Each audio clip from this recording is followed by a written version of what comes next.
നമസ്കാരം.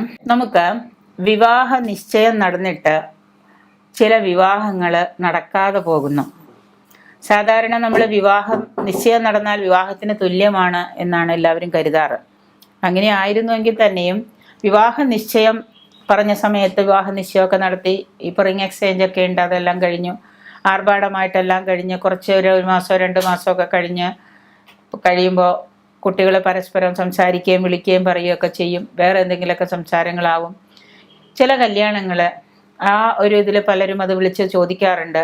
വിവാഹം നടക്കാതെ പോകും. പറഞ്ഞ സമയത്ത് വിവാഹം ചിലപ്പോൾ പയ്യൻ ദുബായിലേക്ക് തിരിച്ചു പോകും, പിന്നീട് അത് വിവാഹം നടക്കാതിരിക്കും. അത് കഴിഞ്ഞ് തിരിച്ച് വരാൻ പറ്റാത്ത കാരണങ്ങൾ ഓരോന്ന് പറയും. അപ്പോൾ എങ്ങനെയൊക്കെയാണെങ്കിലും വിവാഹം നിശ്ചയിച്ചിട്ട് പിന്നെ നടക്കാതിരിക്കുമ്പോൾ സ്വാഭാവികമായിട്ട് ഇപ്പോൾ പെൺകുട്ടിയുടെ ഭാഗത്താണ് പിഴവെങ്കിൽ ആൺകുട്ടിയുടെ വീട്ടുകാർക്കും, ആൺകുട്ടിയുടെ ഭാഗത്തു നിന്നാണെങ്കിൽ പെൺകുട്ടിയുടെ, എനിക്കറിയാവുന്ന 1-2 പെൺകുട്ടികളുണ്ട്, പയ്യൻ വരുമെന്ന് പ്രതീക്ഷിച്ച് അവരുടെ വീട്ടുകാർ പുടവ വരെ കൊണ്ട് കൊടുത്തിട്ടുണ്ട് വിഷുവിനും ഓണത്തിനും ഒക്കെ. 1 വർഷമോ 2 വർഷമൊക്കെ കഴിഞ്ഞിട്ട് നിശ്ചയിച്ച വിവാഹം നടക്കാതെ വീണ്ടും നീട്ടി കൊണ്ടുവന്നു. പെൺകുട്ടികൾ നോയമ്പ് നോറ്റും വിളിച്ചു പറഞ്ഞും വഴിപാടും പൂജകളും ഒക്കെ ചെയ്തും കരഞ്ഞ് ഇരിക്കുന്നുണ്ട്. പയ്യന്മാരിപ്പോൾ പറയണ ഞങ്ങൾക്ക് വേണ്ട.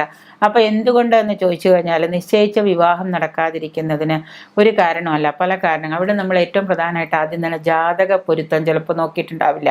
അപ്പോൾ പരസ്പരം ഇഷ്ടപ്പെട്ടു, അല്ലെങ്കിൽ പരസ്പരം വീട്ടുകാർ തമ്മിൽ പറഞ്ഞു, എന്തെങ്കിലും ഒരു ഒബ്ലിക്കേഷൻ്റെ പുറത്ത് വിവാഹം ഉറപ്പിച്ചു എന്ന് തന്നെ വിചാരിക്കുക. അങ്ങനെ വിവാഹം ഉറപ്പിച്ചു കഴിഞ്ഞ് കുറച്ച് കഴിയുമ്പോൾ നമ്മൾ വിവാഹ നിശ്ചയം കഴിഞ്ഞ് വിവാഹം തെന്നിപ്പോകുമ്പോൾ അതിലാകി ചെയ്യുന്ന സമയത്താണ് നമ്മൾ ചിലപ്പോൾ ജാതകങ്ങൾ പരിശോധിക്കുക.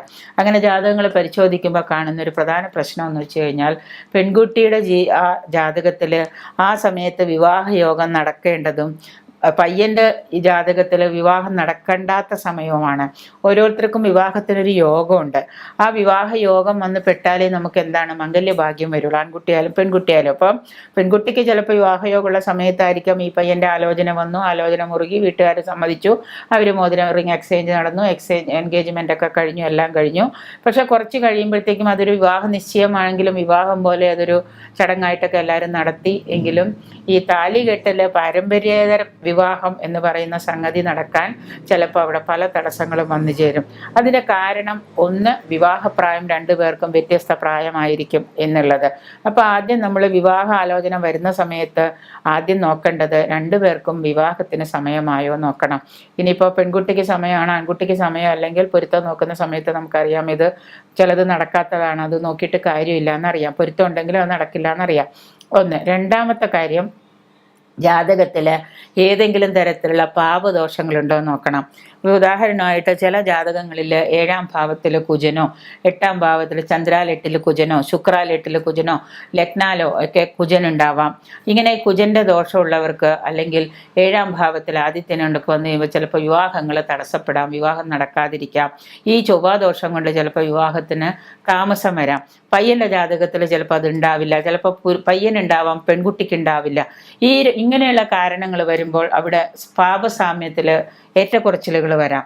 അങ്ങനെ ഏറ്റക്കുറച്ചിലുകൾ വന്നു കഴിയുമ്പോൾ തീർച്ചയായിട്ടും നമ്മൾ ആ ജാതകം എടുത്തു വെച്ച് നോക്കിക്കഴിഞ്ഞാൽ നമുക്കറിയാം ഈ ഒരു കാരണങ്ങൾ കൊണ്ട് വിവാഹം തടസ്സപ്പെടാനും വിവാഹം താമസിച്ച് നടക്കാനും യോഗമുണ്ട് എന്ന കുട്ടിയുടെ ജാതകത്തിൽ നമുക്ക് ലഗ്നം നോക്കിയാൽ അറിയാൻ പറ്റും.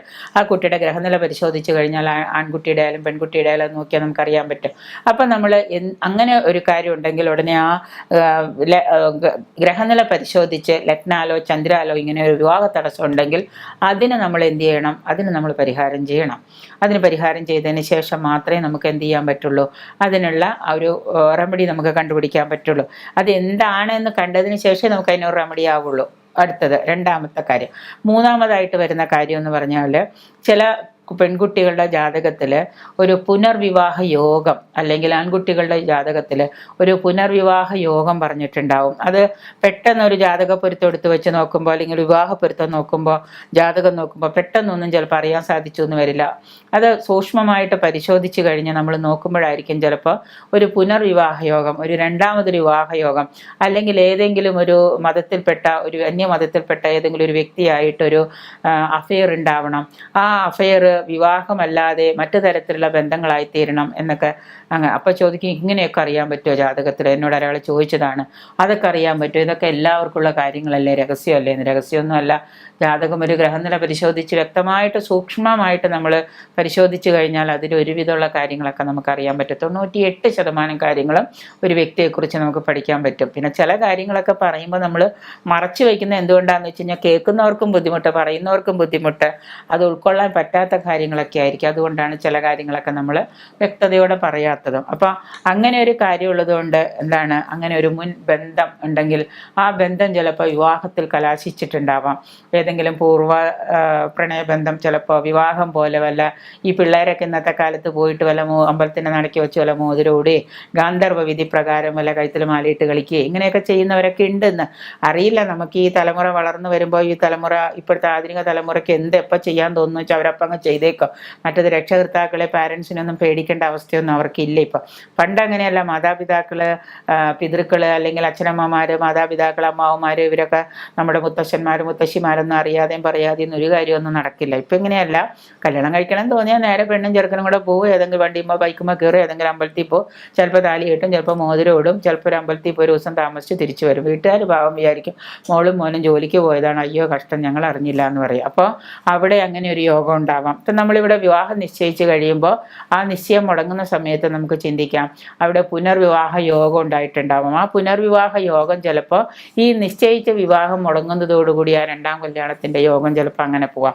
അപ്പം ഇങ്ങനെയുള്ള ഒരുപാട് കാര്യങ്ങൾ സംഭവിക്കുന്നത് കൊണ്ട് നമ്മൾ ഒരു കാര്യം ചെയ്യേണ്ടത്, വിവാഹം അറേഞ്ച്ഡ് മാരേജ് ആണ്, അങ്ങനെയാണ് ചെയ്യുന്നത് എങ്കിൽ, ലവ് മാരേജ് ആണെങ്കിൽ പോലും നമുക്ക് ആ സമയത്ത് വേണ്ടാന്ന് നിൽക്കാൻ പറ്റില്ല. അപ്പോൾ നിശ്ചയിച്ചാൽ ഈ വിവാഹം, ഇവർ മാത്രമല്ല പണ്ട് പഴമക്കാർ പറഞ്ഞിട്ടുണ്ട്, കല്യാണം നിശ്ചയിച്ച് കഴിഞ്ഞാൽ അധിക കാലമൊന്നും നിശ്ചയിച്ചിടരുത്. 1-2 മാസം കൂടി വന്നാൽ, അല്ലെങ്കിൽ എന്താണ് ഇപ്പോൾ ഇന്ന് നിശ്ചയിച്ച 2 മാസത്തിനുള്ളിൽ 90 ദിവസത്തിനുള്ളിൽ കല്യാണം നടത്തിയിട്ടുണ്ടാവണം. ഒരു പൊന്നും പണം ഉണ്ടാക്കാനുള്ള കുറച്ച് സമയം, അത്രയും കഴിഞ്ഞാൽ തുണി വാങ്ങിക്കുക, തയ്ക്കുക, അത്രയുള്ള സമയത്തിനുള്ളിൽ കല്യാണം നടത്തിയിട്ടുണ്ടാവണം. അങ്ങനെ ചെയ്തില്ല എങ്കിൽ 6 മാസം, ഇപ്പോഴത്തെ കല്യാണമൊക്കെ 6 മാസം 1 വർഷമൊക്കെ നിശ്ചയിച്ചിടും. 6 മാസം 1 വർഷമൊക്കെ കല്യാണം നിശ്ചയിച്ച് എൻഗേജ്മെൻ്റൊക്കെ നിശ്ചയമൊക്കെ ചെറുക്കനും പെണ്ണും രണ്ട് വഴിക്ക് പോയി കഴിയുമ്പോൾ ഇവർ തമ്മിൽ സംസാരമായി, വിഷയമായി, കാണലായി, കേൾക്കലായി. അപ്പോൾ പയ്യന് പെണ്ണിൻ്റെ സ്വഭാവം ഇഷ്ടപ്പെടില്ല, പെണ്ണിന് പയ്യൻ്റെ സ്വഭാവം ഇഷ്ടപ്പെടില്ല. ഇങ്ങനെയൊക്കെ സംഭവിച്ചു കഴിയുമ്പോൾ നിശ്ചയം കഴിഞ്ഞിട്ട് വിവാഹത്തിലേക്ക് എത്താൻ കുറച്ച് താമസം എടുക്കാം. കഴിയുന്നതും നമ്മൾ വിവാഹ നിശ്ചയം കഴിഞ്ഞാൽ അധിക കാലം കൂട്ടിയിടാതെ പെട്ടെന്ന് തന്നെ വിവാഹം നടത്താൻ നോക്കുക. ഇനി അങ്ങനെ ധൃതി പിടിച്ച് വിവാഹം നടത്തിയാലും ചിലവർക്ക് പറ്റില്ല എന്ന് തോന്നി അവർ പിന്നീട്, ഇപ്പം ഈ ഇടയായിട്ട് നിരന്തരം കേൾക്കുന്നതാണ്, നിശ്ചയം കഴിഞ്ഞ് 3 മാസമൊക്കെ കഴിയുമ്പോൾ പെൺകുട്ടി ആ നിശ്ചയം മുടങ്ങി, ആ കല്യാണം മുടങ്ങി. ഇത് നിരന്തരം കേൾക്കുന്നൊരു കാര്യമാണ്. ജാതകത്തിൽ ഒരുപാട് പ്രശ്നങ്ങളുണ്ട് എങ്കിൽ നമ്മളതെല്ലാം നോക്കി അതെല്ലാം പരിഹരിക്കാൻ പറ്റുമെന്ന് ഉറപ്പുണ്ടെങ്കിൽ പരിഹരിച്ചതിന് ശേഷം മാത്രം വിവാഹ നിശ്ചയം നടത്തുക. അല്ലാതെ വെറുതെ ചില മാതാപിതാക്കൾക്ക്, ചില പെൺകുട്ടികൾക്ക്, ചില ആൺകുട്ടികൾക്കൊക്കെ ഒരു തോന്നലുണ്ട്, വിവാഹ നിശ്ചയം നടന്നു കഴിഞ്ഞാൽ എങ്ങനെയെങ്കിലും വിവാഹം നടന്നാൽ പിന്നെ കുഴപ്പമില്ല, എങ്ങനെയെങ്കിലുമൊക്കെ ജീവിച്ചു പോയിക്കൊള്ളുന്നു. അതൊക്കെ തോന്നലാണ്. എങ്ങനെയെങ്കിലും വിവാഹം നടന്ന് എങ്ങനെയെങ്കിലും ജീവിക്കുകയൊന്നുമില്ല. വിവാഹം എന്ന് പറയുന്ന ജീവിതത്തിലെ ഏറ്റവും പ്രധാനപ്പെട്ട ഒരു കർമ്മമാണ്. ആ ഒരു കർമ്മം നമ്മൾ 2 വീട്ടുകാരും 2 വ്യക്തികളും തമ്മിലുള്ള ഒരു കരാറാണ്. ആ കരാറ് നമ്മൾ നിർവഹിക്കുമ്പോൾ ഏറ്റവും കൂടുതൽ ശ്രദ്ധിക്കേണ്ടത് മാതാപിതാക്കൾ തന്നെയാണ്. എങ്ങനെയെങ്കിലും അത് നടത്തിയെടുത്തിട്ട് പിന്നീട് ഏറ്റവും വലിയ ശത്രുക്കളാവുന്നത് ഈ 2 കുടുംബക്കാരുമാണ്. ഈ കഴിഞ്ഞ ഏറ്റവും അടുത്ത ദിവസം തന്നെ എനിക്കൊരു സംഭവം എൻ്റെ അടുത്ത് ഒരു വന്നതെന്ന് വെച്ച് കഴിഞ്ഞാൽ, ഒരു പെൺകുട്ടി, അവർ 2 പേരും സെയിം കാസ്റ്റ് അല്ല, 2 കാസ്റ്റിൽപ്പെട്ട കുട്ടികളാണ്. പക്ഷെ അവർ കുറേ കാലങ്ങളായിട്ട് 2-3 വർഷക്കാലത്തോളം ഇവർ പരസ്പരം സ്നേഹിച്ചു. പരസ്പരം സ്നേഹമൊക്കെ കഴിഞ്ഞ് വീട്ടിലാലോചിച്ചു, ഇവർക്ക് ഇതല്ലാതെ വേറെ വിവാഹം വേണ്ട എന്ന് പറഞ്ഞപ്പോൾ പെൺകുട്ടിയുടെ വീട്ടുകാരും സമ്മതിച്ചു, പയ്യൻ്റെ വീട്ടുകാരും സമ്മതിച്ചു. അങ്ങനെ വന്ന് ഇവർ ജാതകം ഒന്നും നോക്കാതെ കല്യാണമൊക്കെ കഴിഞ്ഞു. വിവാഹം കഴിഞ്ഞ് ആദ്യം നിശ്ചയം പോലെ എന്തോ എൻഗേജ്മെൻ്റ് പോലെ നടത്തിയിട്ട് കുറച്ച് ദിവസം കഴിഞ്ഞപ്പോൾ വീട്ടുകാർ തമ്മിൽ എന്തോ ഒരു പ്രശ്നം വന്ന് വിവാഹം വേണ്ടാന്ന് വരെ എത്തുന്ന രീതിയിലായി. കാരണം ഇവർ 3 വർഷം മുമ്പ് പ്രണയബദ്ധരാണ്, വിവാഹ നിശ്ചയവും കഴിഞ്ഞു. എന്നിട്ടും വേണ്ട എന്നുള്ള രീതിയിൽ വീട്ടുകാർ തമ്മിലുള്ള സംസാരത്തിലാണ് അങ്ങനെ എന്തോ സംഭവിച്ചത്. അപ്പോൾ പയ്യൻ്റെയും പെൺകുട്ടിയുടെയും നിർബന്ധപ്രകാരം വിവാഹം തീരുമാനിച്ചു. അങ്ങനെ വിവാഹം തീരുമാനിച്ച് വിവാഹം നടക്കുകയും ചെയ്തു. വിവാഹം നടന്ന് കുറച്ച് ഒരു വർഷത്തോളം, കഷ്ടി 1 വർഷത്തോളമൊക്കെ എങ്ങനെയൊക്കെയോ ഇവർ തട്ടിമുട്ടിയൊക്കെ കഴിഞ്ഞുകൂടി. എന്തായാലും 1 വർഷം കഴിഞ്ഞ് ഇപ്പോൾ അവർ 2 പേരും ബന്ധം പിരിയാൻ വേണ്ടി മ്യൂച്വൽ ഡിവോഴ്സിന് ഒപ്പിട്ടേക്കാണ്. നമ്മളിവിടെ ആലോചിക്കേണ്ടതെന്ന് വെച്ചാൽ 3 വർഷം പ്രണയബദ്ധരായിരുന്നവർ ഒരിക്കലും പിരിയാൻ പാടില്ല. കാരണം അവർ പരസ്പരം അറിഞ്ഞുകൊണ്ടാണല്ലോ പ്രണയിച്ചത്. പ്രണയം കഴിഞ്ഞപ്പോൾ ഇവർ കല്യാണം കഴിച്ചത് അറിഞ്ഞുകൊണ്ടാണല്ലോ. അവിടെ രണ്ട് വീട്ടുകാരുടെ മാതാപിതാക്കൾ എന്ന് പറയുന്ന 4 പേര് മൂകസാക്ഷികളാണ്. ഈ മൂകസാക്ഷികൾ ഇപ്പം രംഗത്ത് വന്നിട്ടുള്ളത് കല്യാണം കഴിഞ്ഞതിന് ശേഷമാണ്. അപ്പം നമ്മൾ പരസ്പരം ജീവിക്കണമെന്ന് തീരുമാനിച്ചതും ജീവിക്കാൻ തീരുമാനിച്ചതും നിങ്ങൾ രണ്ടുപേരുമാണ്. അപ്പോൾ എന്തായാലും സ്വാഭാവികമായിട്ട് എന്തെങ്കിലും അവിടെ പോരായ്മകൾ ഉണ്ടെങ്കിൽ നമ്മളത് പറഞ്ഞ് തീർത്ത് അവിടെ ആ ഒരു കാര്യം പരിഹരിച്ച് മുന്നോട്ട് കൊണ്ടുപോവാണ് ചെയ്യുന്നത്. മ്യൂച്വൽ ഡിവോഴ്സ് എന്ന് പറയുന്ന അതിൽ ഒപ്പിട്ട് ഒരുമിച്ച് പിരിയലല്ല അവിടെ ഒരു ഇത്. കാരണം വിവാഹം എന്ന് പറയുന്ന ഏറ്റവും വലിയൊരു സ്വപ്നം സാക്ഷാത്കരിച്ചിട്ടും നമ്മൾ ജീവിക്കാൻ പറ്റാതെ തോറ്റ് പിന്മാറുകയാണ്. അപ്പോൾ ആ ഒരു കാര്യം വളരെ ശ്രദ്ധയോടെയാണ് നമ്മൾ ചെയ്യേണ്ടത്. നിശ്ചയിച്ച വിവാഹം മുടങ്ങിയിട്ട് നിശ്ചയം നടന്നിട്ടും വിവാഹം നടക്കാതിരിക്കുന്നതും, ഇങ്ങനെ ഈ കല്യാണം കഴിഞ്ഞിട്ട് 1 വർഷം കഴിഞ്ഞ് ഡിവോഴ്സായി വേറെ പോയി 24 വയസ്സുള്ള പെൺകുട്ടി വിവാഹ നിശ്ചയം കഴിഞ്ഞു, കല്യാണം കഴിഞ്ഞില്ലെങ്കിലും വേറെ ആരെങ്കിലും കഴിക്കാം, എന്തെങ്കിലും ആവട്ടെ എന്നൊരു സമാധാനമുണ്ട്. താലി കെട്ടിയില്ലല്ലോ. കല്യാണം കഴിഞ്ഞ് 1 വർഷം കഴിഞ്ഞിട്ട് രണ്ടുപേരും സെപ്പറേറ്റഡ് ആയി കഴിഞ്ഞിട്ട് പയ്യൻ വേറെ കല്യാണം കഴിച്ചു, ഈ കുട്ടിയും വേറെ കല്യാണം കഴിച്ചു. എന്തിനാ നമ്മൾ ഈ പ്രഹസനത്തിനൊക്കെ പോണേ? ജാതകത്തിൽ 2 വിവാഹത്തിനോ പുനർവിവാഹത്തിനോ യോഗോട്ട് ഇല്ലാതാനും. അപ്പോൾ ചോദ്യം, എങ്ങനെയാണിത് സംഭവിച്ചത്? അവിടെ ഏറ്റവും പ്രധാനം നമ്മുടെ പ്രശ്നം ജാതകം തന്നെയാണ്. നമ്മുടെ ജാതകത്തിൽ അവിടെ അങ്ങനെ ഒരു പ്രശ്നമുണ്ട്. ഉള്ളിലേക്കൊരു കടന്നു ചെന്ന് ഡീപ്പായിട്ട് നമ്മൾ വിവാഹം 7-ാം ഭാവം കളത്രഭാവം പരിശോധിച്ചാൽ അതിൽ ഇങ്ങനെ ഒരു ദോഷം കാണുന്നുണ്ട്. ഏതെങ്കിലും അന്യമതത്തിൽപ്പെട്ട ഒരു വ്യക്തിയുമായിട്ട് പ്രണയമോ അല്ലെങ്കിൽ അന്യമതത്തിൽപ്പെട്ട ഒരാളുമായിട്ട് യോജിക്കാൻ പാടില്ലാത്തൊരു ബന്ധമോ വന്നിട്ടുണ്ടാവണം എന്ന് എഴുതി ചേർത്തിട്ടുണ്ടെങ്കിൽ തീർച്ചയായിട്ടും നമുക്ക് അവരെ പറഞ്ഞ് മനസ്സിലാക്കാം. ഈ ബന്ധം തുടർന്നുകൊണ്ട് പോയാൽ ചിലപ്പോൾ നിങ്ങൾക്ക് ജീവിതത്തിൽ വിജയിക്കാൻ പറ്റില്ല.